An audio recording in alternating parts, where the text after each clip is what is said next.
तहरीक इंसाफ के रहनुमा उस्मान डार का 9 मई के वाक़यात के बाद मंजर आम से गायब होना और फिर अचानक नमूदार होकर सियासत को खैरबाद कहना रवायत से हटकर इसलिए था कि इस बार किसी प्रेस कॉन्फ्रेंस का नहीं बल्कि टीवी प्रोग्राम का इंतखाब किया गया। इस खुसूसी इंटरव्यू में जहां उस्मान डार ने इमरान खान पर फौजी क़यादत से टकराव का इल्ज़ाम लगाया, वहीं इसके रद्द अमल में उनकी वालिदा ने कहा कि बेटे ने सियासत छोड़ी है, माँ ने नहीं। उस्मान डार के इंटरव्यू से जुड़े कई पहलू सोशल मीडिया पर तबसरों की जीनत बने, जिनमें बाज़ लोगों ने इसके स्क्रिप्टेड होने का इल्ज़ाम लगाया।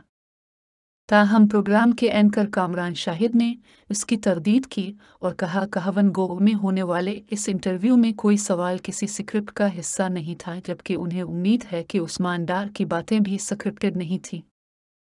एंकर कामरान शाहिद से गुफ्तगू करते हुए उस्मान डार ने साबिक़ वज़ीर-ए-आज़म इमरान खान पर इल्ज़ाम आयद करते हुए कहा कि 9 मई के वाक़यात का मंसूबा चेयरमैन PTI की ज़ेर सदारत ज़मान पाक में बनाया गया था।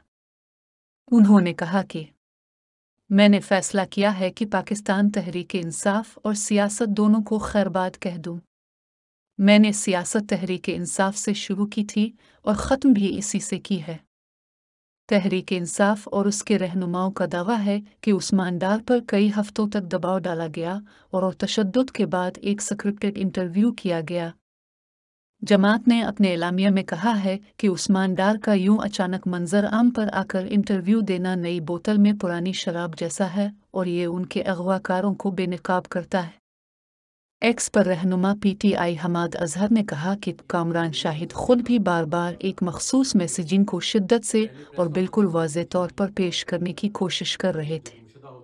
पार्टी को तकसीम करने की कोशिश करना, इमरान खान की एक विलन वाली तस्वीर पेंट करना, PTI की सफ़ों में नाउमीदी को फ़रोग़ देने की कोशिश करना। इससे बच्चों, ये सब जानबूझकर किया गया।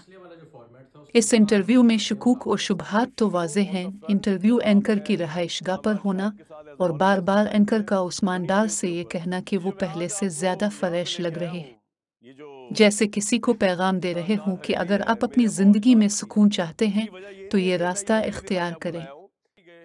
3 हफ्ते से अगवा शुदा उस्मान डार अचानक से कामरान शाहिद के घर पहुंचते हैं। इत्तेफाक से कामरान शाहिद इस दिन स्टूडियो जाने की बजाय घर पर ही मौजूद होते हैं।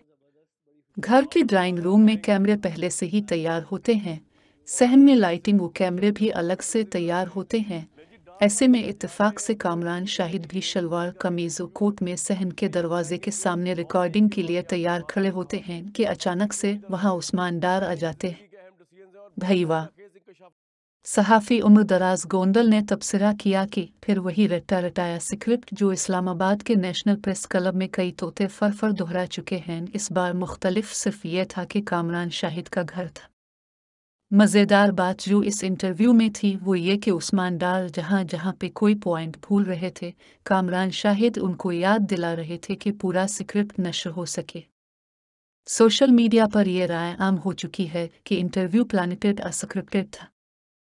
तहरीक इंसाफ के रहनुमा जमशेद अहमद ने तंज़िया अंदाज में कहा कि जस्टिस कामरान शाहिद ने 45 मिनट की तवील समात के बाद उस्मान डार को दहशतगर्दी और गद्दारी के तमाम मुकदमात से बरी कर दिया। कामरान शाहिद और उनकी PTI के चेयरमैन इमरान खान से मोहब्बत किसी से ढकी छुपी नहीं है। वो उनके बारे में किस किस्म के जज्बात रखते हैं ये सबको मालूम है। इस इंटरव्यू का सबसे बड़ा मसला यही था कि यह इंटरव्यू कामरान शाहिद को दिया गया और यही बात इस इंटरव्यू को मशकूक बना देती है। मुल्क भर में इस बात की बाज़गश्त है कि PTI रहनुमाओं के इंटरव्यूज़ की एक सीरीज़ नश्र होने जा रही है और उस्मान डार का इंटरव्यू इसकी पहली किस्त थी। इसके बाद सदाकत अब्बासी हैं जिनका इंटरव्यू आना था, लेकिन उस्मान डार के इंटरव्यू पर आने वाले रद्द अमल के बाद शायद ये सीरीज़ कुछ अरसे के लिए रुक जाए।